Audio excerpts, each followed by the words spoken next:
Intro, cold open, 1 to 2 minutes.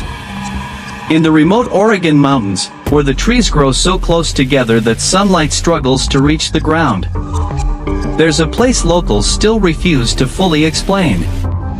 No official sign. No clear directions. And somehow, even the map feels afraid of the name.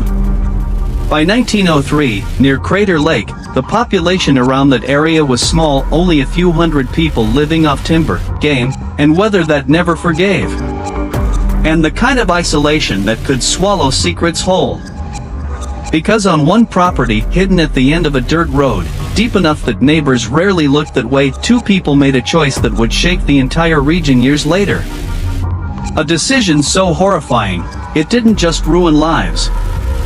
It erased the boundary of what a human being should be able to do. And when the truth finally surfaced, it wasn't just a crime. It was something colder. Something planned. The setting and the family, the Oats property sat far from town, about 15 miles through dense forest, where roads barely existed and winter could trap a person for months.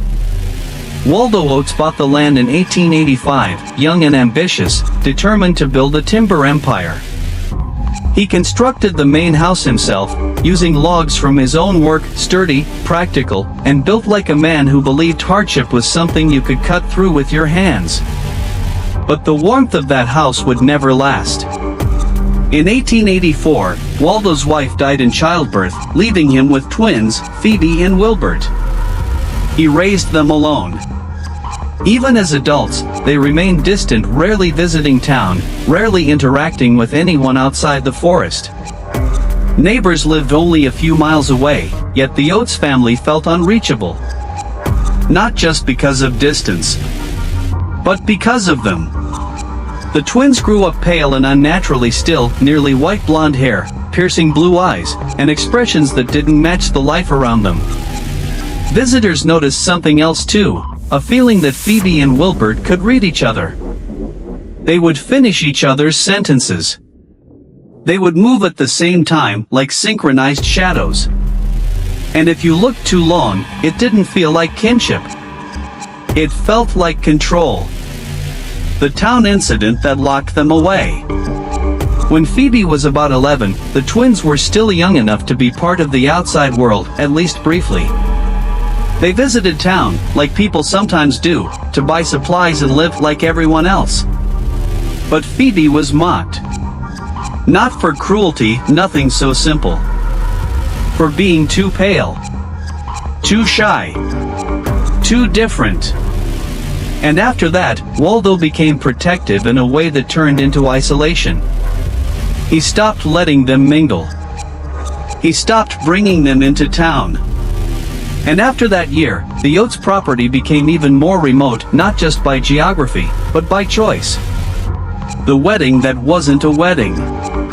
In 1902, when the twins reached adulthood, Waldo began noticing things that made him uneasy in ways he couldn't explain. Phoebe and Wilbert spent long hours in the attic. Not studying like scholars, just sitting together. In silence.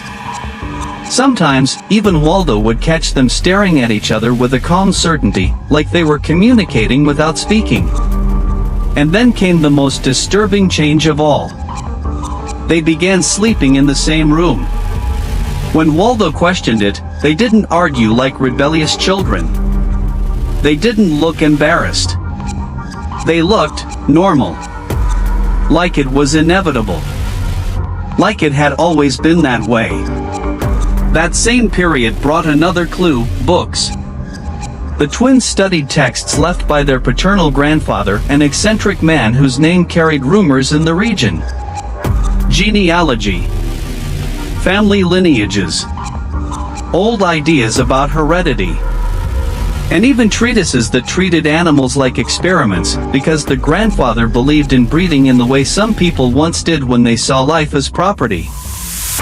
During winter of 1902, the property was cut off for months. No roads. No visitors.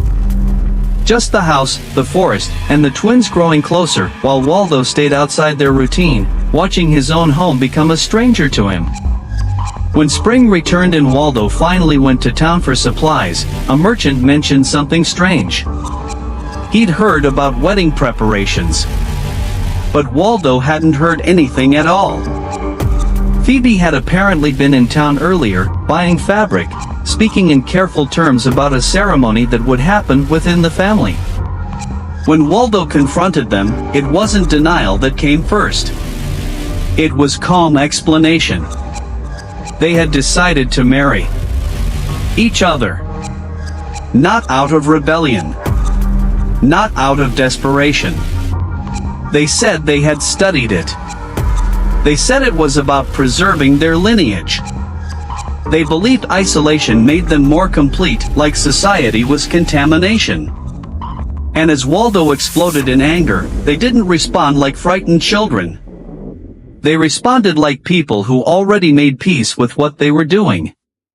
They even argued they had legal age. No guests. No pastor. No witnesses except Waldo, forced to stand there while the ceremony happened behind the house. And from that point, the property changed from a home into something else. The first child, and the first sign of selection. After the wedding, Waldo avoided the house during the day and drank more than he used to at night. Because the upstairs didn't just sound active. It sounded alive in a way that didn't feel human. Then, in fall 1903, Phoebe became pregnant. In any normal family, that would have meant joy. But on that property, it brought silence. Months passed with whispered conversations and careful planning. Locks were added. Windows were boarded. And in the basement, something was being built room by room.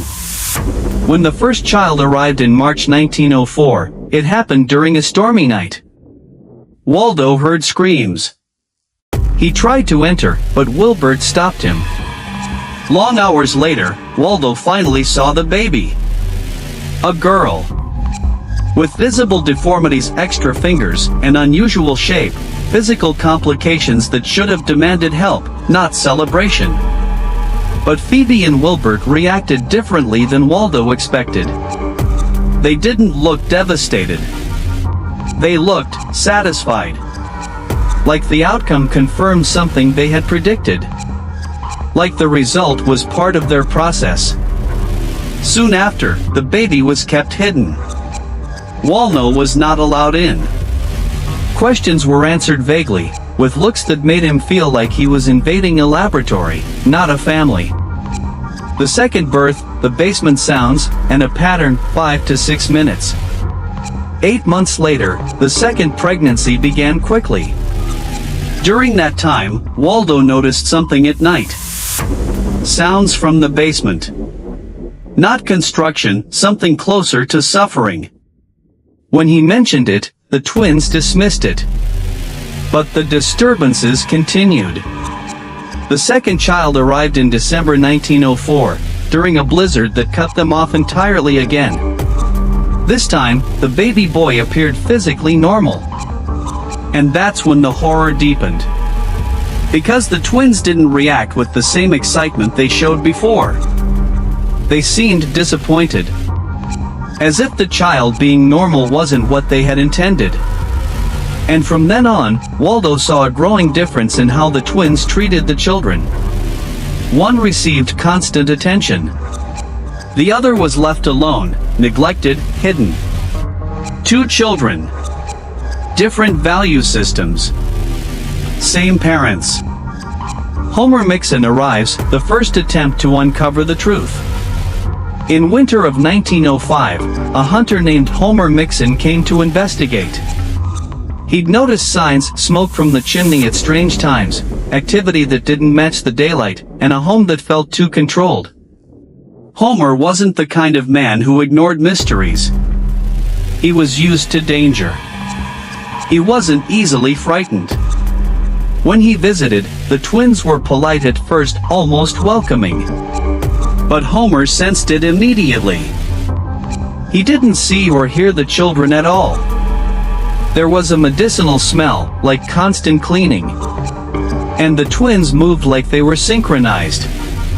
When Homer asked to use the bathroom, he took the opportunity to explore. Then he heard it beneath him. A child crying. But when he returned, the twins acted as if nothing had happened. And when Homer mentioned the sound, the twins' reaction changed completely. Their smiles vanished. Their eyes went cold. They claimed it must have been wind. Old house noises. Anything except the truth. Homer left that day shaken. And over the next weeks, he asked questions in town, hoping someone might explain what was going on. But the more he learned, the worse it got. People became uncomfortable. Even doctors avoided the topic. And Homer noticed the twins were buying supplies that didn't fit ordinary family life: rope, excavation tools, and large amounts of materials meant for preparation. The traps close in Homer's disappearance. Homer returned to the property one final time. This time he didn't approach like a visitor. He approached like prey. Early dawn, moving quietly through the trees. And through a basement window, something the twins had left uncovered, Homer saw what changed everything. The basement wasn't just a foundation. It was structured. Divided into sections. Prepared spaces. Evidence of confinement. Food and water moved between areas as if someone were maintaining subjects. But the sounds weren't from animals. They were clearly human. Clearly children. And Homer understood the worst possibility, that the twins weren't hiding children because they were ashamed. They were hiding them because they were keeping them. After that night, Homer never returned. A search began 3 days later. They found his rifle abandoned in the forest. No body. No explanation. Just absence. And from that moment, the legend became stronger, because people realized something terrifying. Anyone who got close enough could disappear too. More pregnancies, more modifications, more fear. Years passed. The twins became even more isolated. Waldo noticed the house changing further, basement work continuing at night. Doors locked. Windows sealed. Even the air around the property seemed different, like the forest itself wanted to stay away. Waldo's health worsened. He lost weight. He trembled. He stopped focusing, like a man losing himself to dread. Then reports spread. Children's voices in the early morning. Strange sounds that didn't match wind or livestock. People nearby claimed they saw figures carrying wrapped shapes toward the basement. A traveling merchant said the twins acted aggressively when he tried to help, like the property had rules, and breaking them had consequences. Even small, minor disappearances in the region started to connect in whispers. And the twins treated each new pregnancy as part of something larger. The children were born, hidden, and handled in ways that seemed experimental. Not affectionate. Not protective. Clinical. The evidence builds. The sheriff's search in 1913. By 1913, pressure forced action. The sheriff, Schuyler Tucker, had avoided the Oats property for years because of the rumors. But in that time, more people vanished: hunters, merchants, an inspector, and most recently even a doctor. So Tucker finally obtained a search warrant. On March 15, 1913, he rode out with deputies and a county representative. The morning was foggy and cold. And when they arrived, they found silence so complete it didn't feel natural. No birds. No animals. No normal forest life near the house. Just emptiness. The twins greeted them with surprising calm. Their eyes looked glazed, fanatical, like they'd been waiting. When Tucker presented the warrant, the twins didn't argue. They smiled. And that smile carried the feeling of certainty, as if they believed the search would confirm something, not ruin them. On the main floor, the home looked less like a family house and more like a prison. Metal bars, sealed windows, reinforced doors. Then on the upper level, Tucker found diagrams, drawings on walls of anatomy and lineage charts. Notes written in identical handwriting. Children referred to by numbers or characteristics, not names. And when Tucker found locked rooms, he discovered what had been hidden. A child confined for years, unable to live normally, reduced to survival. A room that smelled of neglect and decomposition. And other spaces where confinement had been maintained with deliberate purpose. Finally, Tucker reached the basement, the true heart of the horror. The basement wasn't one room. It was multiple improvised spaces. Each like a compartment. Each designed to hold and manage children the way one might manage specimens. Children in poor condition were discovered behind reinforced openings. Some unable to speak. Some physically harmed. Some too traumatized to respond like normal children should. But the most disturbing part wasn't only what he found. It was what the notes implied. That the twins didn't see themselves as monsters. They saw themselves as observers. And their research wasn't curiosity. It was control. Testing. Experimentation. And Waldo, who had tried to count days and keep track of what he couldn't stop, had been left broken inside the attic, weak, haunted, and barely able to understand what was happening around him. When the twins were arrested, the community couldn't even process it. Because the legend had always been, they keep secrets. But now everyone saw the truth. They weren't protecting a family. They were preserving a nightmare. Closing, haunted tone, 2 minutes. And after that day, people in the Crater Lake region began avoiding not only the Oats property, but entire roads leading near it. Because some places don't feel cursed from the outside. They feel cursed from the inside. Like the evil isn't just what happened, but the mindset that planned it. So tonight, as we tell this story, ask yourself one question. What kind of family isolates itself so completely? And then builds a home like a cage? Without anyone realizing what they were doing until it was too late? Because the Oats legend isn't just about horror. It's about how far a person can go when they decide human life is less important than their twisted purpose. If you made it this far, drop a comment, where are you watching from? And if it's your first time here, subscribe to Haunted Horror Cinematic Vintage, because we don't just tell stories. We uncover legends that refuse to stay buried. Bye.